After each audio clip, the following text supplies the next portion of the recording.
Motivate with rewards. In addition to earning Todocoins, members can spend them to redeem custom rewards. To create a reward, go to the Rewards tab and click the plus button.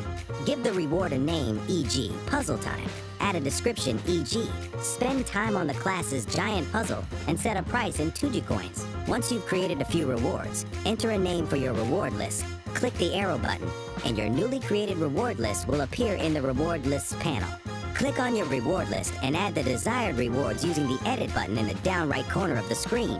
Well-chosen rewards provide fun and enriching experiences. Popular rewards include board game sessions, free drawing time, practicing piano with headphones, relaxing while listening to music. A reward can even be a class-wide event, such as a class party, which students must collectively fund by pooling their Todocoins. Don't hesitate to ask your students for ideas. They often have great suggestions for meaningful rewards. Rewards can be redeemed, for example, during a weekly reward session, but why not create a separate reward list for recess rewards or quick end-of-lesson activities? Once you have created your reward list, you can publish it by clicking the blue Publish button in the bottom left corner. Students can see the published reward list on their own device and choose which reward to redeem with their earned Todocoins. From each student's personal profile, you can check which rewards they have redeemed and whether those rewards are still valid.